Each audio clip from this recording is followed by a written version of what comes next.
Бул учур жүндү тазалап, сабап, жууп, басып, бышыргандан кийинки иш-аракет болуп эсептелет. Даяр болуп, кургаган кийизди кыркып алат. Шырдакка түшүрүлө турган көчөтүнө карата өң берилип, улуу отто кайнап бышат.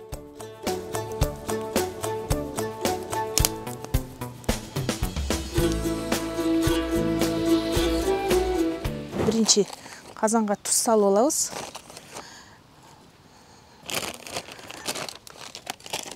Андан кийин мына боёкту ошол немеден чылайбыз.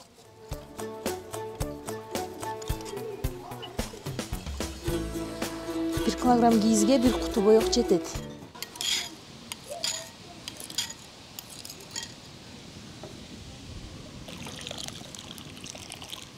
Калган сууга боёкту куюп, аралаштырып, бул эригичекти кичине аралаштырабыз. Андан кийин боело турган жиппи, жүнбү же кийизби ошол үстүнө салабыз да. Азыр мен кийиз боёйм. Кийизди казанга ошо боёкко тегиз кылып салабыз. Биринчи дароо эле салып, анан аралаштырыш керек да. Мунун бир жери ак, бир жери кызыл болуп калбаш керек. Боёк тегиз тийгидей кылып, жакшылап аралаштырабыз. Андан кийин бул кайнаш керек.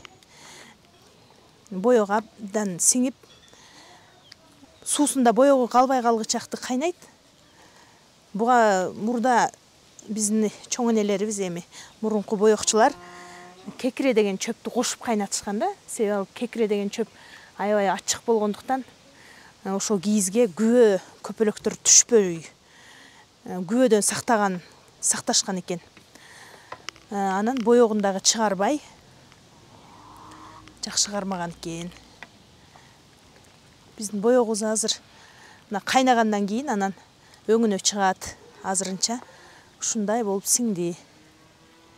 Адатта шырдак жасалуучу кийиз ачык, кызыл, көк, сары, жашыл түстөрдө гана боелот. Аны муздак суу менен эрикпей жууй билүү зарыл. Качан гана кийиздин ысыгы толук катып, колду күйгүзүп албагыдай болгондо жана боёк эч чукпай калган учурда гана бир топко чейин билектеп басып, кайра дагы жылуу суудан сээп, акырында 10-15 минутада гана басуу сунуш кылынат. Мында кийиз мурдагыдан да бышык чыгат да, кийин соң көпчөктөлбөй чыйраак сезилип калат.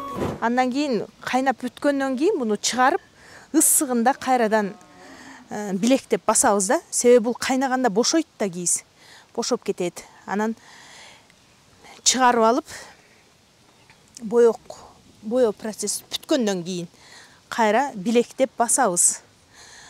3 жолу. Өңүнөн, кайра тескерисинен, кайра оң кылып туруп басып, ошо менен бүтөт. Анан шырдакка даяр болот. Азыр оттуулу жагып, буну кайнатып алабыз.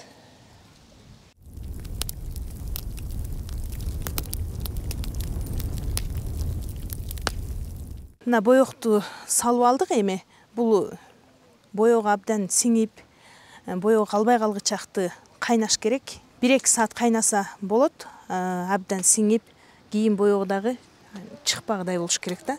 Бул кайнагычакты мен башка жумуштарымды кыла берейин.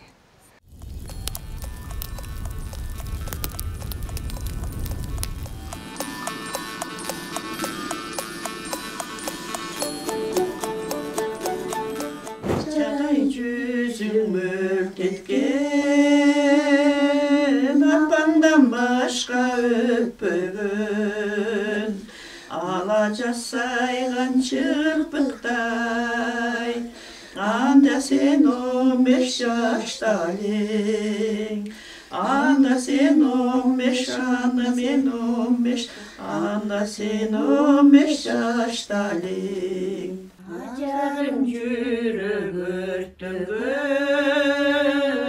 айталам кантип сөз менен, асманда айдай толукшуп, анда сен 20 жашта элең, анда сен 20, анда сен 20, анда сен 20 жашта элең.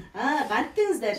Ооба, мен мынау наркыш кызыл шырдактын чекесине бүтүрүп салайын деп мыналарды боёдум эле. Эми буну кое турсак окшойт анда, мына кызга берет. Мынаны баштап бүтүрөйлү. Ооба, ошол Ушуну тездетиш керек эми, оюңу чекесин ошол оюшуң керек экен чекесин да азыр. ое коелу. Сиздер шырып туруңуздар чекесин. Биз аз калдык. Мен мынаны чекесин ое коеюн, а?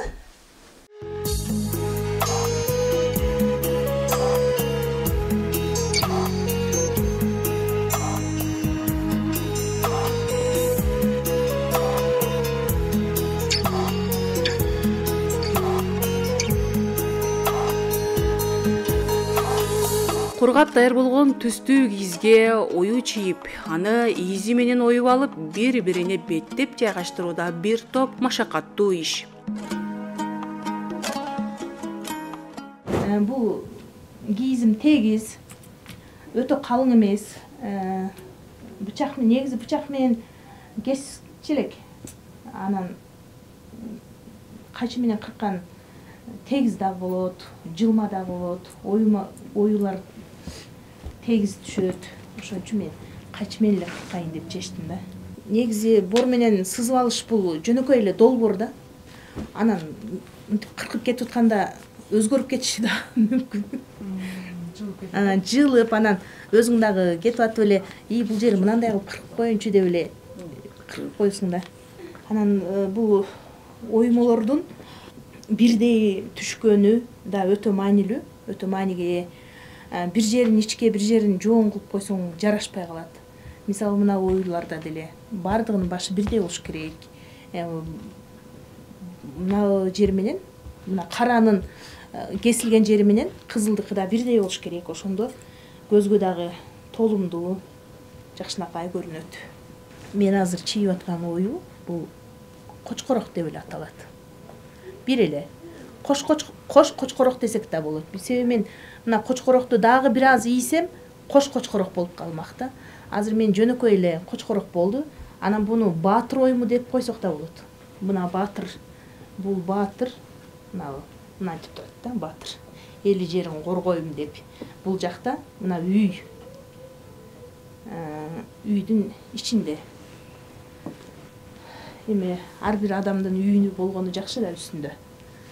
Бул чатырча болуп кетти да.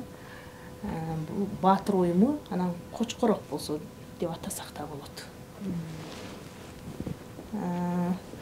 Эми ар кандай, мисалы ума эне оюму деген бар.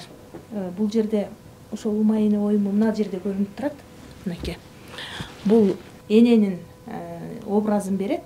Анан дагы кайсыл жерде. Мынабул неменин чөптүн багы өнүп келе жаткан неменин, бул өнүп өсүү, өнүгүү дегенди билдирет да. Ошентип ар кандай оюну салыштыруу ретинде жасай берсек болот.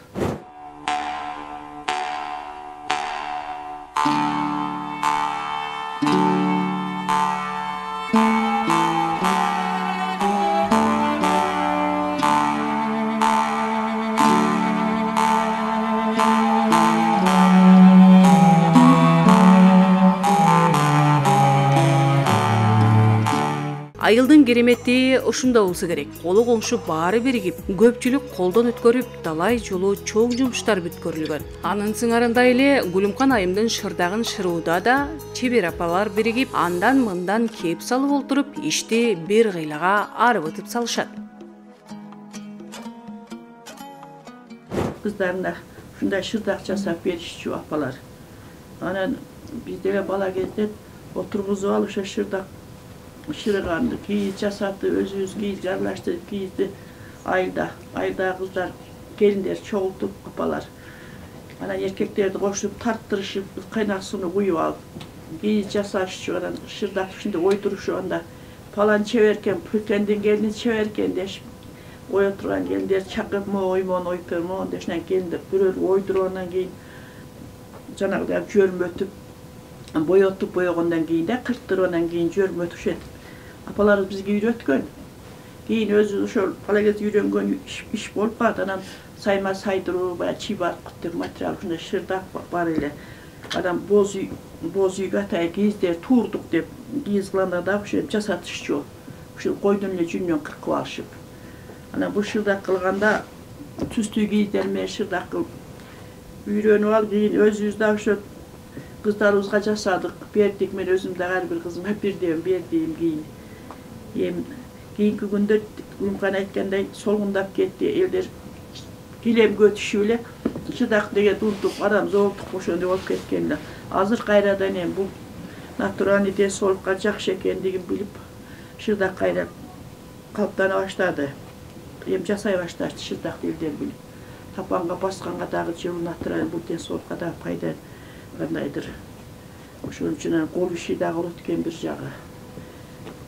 Biz dağ kızlarımızga nereleriz uşunday işte yürütüşümüz gerek de kendilerine. Bova konuşuyor palanca yine çevir palanca cenge oyu teken deş olan uşun çakırıp bel oydurup canını oturup alıp biz de apalarımız dele say non yürüyorum non saygıda oturup alıp cün tutkandan kaçat dilek olga tutkuzatlı da algezde oturup alıp judurup cündü olga tutat dilek anan uşundan kaçıp keyin şırıtat dilep oturguzup alıp özü şırıydilek de uşuntip inem menen şırdak ошону жасайт эле бар. Машинага шырылат өзү негизи. Ana kol машинка. Көбүнчө колго шырыган жакшыраак. Эми азыр бою аз эле болуп калып жалаң мынандай натуральныйга өтүп калды боектор. Себеби бул эми анал боекка караганда натуральный болуп атат да, табигый болуп атат. Эчтеке бою эмне боюнча жана түсү дагы кайра мындай немеге жакшы чыгып атат. Анан немеге да сатыкка дагы мына натуральныйлар жакшы кетет да. Чебер айым Гүлүмкан Сарбаева эс тарткандан бери эле колун өрчүлүктүн көптөгөн түрү менен алектенип келе жатат. Улуттук баалуулуктарды даңазалоону негизги максат кылган ооздун иштеринин дээрлик баары кыргыз элине мүнөздүү болгон буюм тайымдар. Бул шырдак өтө пайдалуу. Жаш балдарга деле, эмгектеген, жөрмөлөгөн балдарга деле анан көп учурда бул кир боло бербейт. Баягындай килем сыяктуу бир пас деле кир болуп, килемдерди жууйбуз дей беришет го. Бирок шырдакты жуулбайт. Аны бир кар жаганда аябай карга кагып туруп, же болбосо жакшылап күйүп салсаң эле өңүнө чыгып, жаркырап чыга калат да. Бунун аркасынан мен ошо өзүм дагы турмушка чыккандан бери эле койлордун жүндөрүн сыйрып алып эле кийиз кылып шырдак жасап келатам эми. Өзүм иштегениме карабай, иш менен үйдөгү ушул чеберчиликти айкалыштырып элечи. Шырдактын аркасынан мен кандай ийгиликтер жетиштим. Шырдакты кылып бирөөлөргө белекке бергенди жакшы көрөм. Анан кийин айрым учурда ошол шырдакка бирөөгө берсең дагы алар мындай кол эмгегиң деп кур коюшпайт да. Ошол жактан дагы сүйүнүп калам. Көптөгөн эле шырдактарды жасап саттым десем болот. Үй бүлөлүк бюджетибизди толуктап, анан боз үйдүн кийиздерин кылганда дагы ошол ага өрөө кийиз деп коет, аныкынчы шырдактык кийиз, өрөө кийиз деп бөлүнөт да. Ага калыңыраак жуулунат, калың. Анан бул шырдакты пайдасы өтө чоң. Мен эч качан буну таштабайм. Дагы улантып, анан кийин жаш муундарга, келечекки кыз келиндерге үйрөтүп, ушунун асылдуулугун, ушунун пайдалуулугун даңазалагым келет. Эми ар кимдин фантазиясы, жөндөмү ар түрдүү да. Бирөөлөрдүн ойлорун көрүп туруп, кээде таң калып, ушундай ойсомбу деп ойлонуп кетесиң. Кээ бир ойларды көрүп туруп, ушундай дагы ойып койсо боло береби деп дагы неме кыласың да. Ар кандай ой жүгүртүүлөр келет. Бирок кандай оюлса дагы шырдактын деген шырдак баалуу. Боо согуп, кийиз жасап, шырдак шырып, боз үй тегип, элибизге эйинчилүү болгон тарыхый баалуулуктарды барктаган мындай чебер колдуу энелердин ишин чагылдырып, алардын эмгектерин даңазалоо биз үчүн сыймык. Кыргыз тарыхынын көрүнгөсү көнөрбөс болуп, элибиздин улуу маданиятын келечек муунга калтырып жаткан таланттуу инсандар менен угучубуз кур эмес.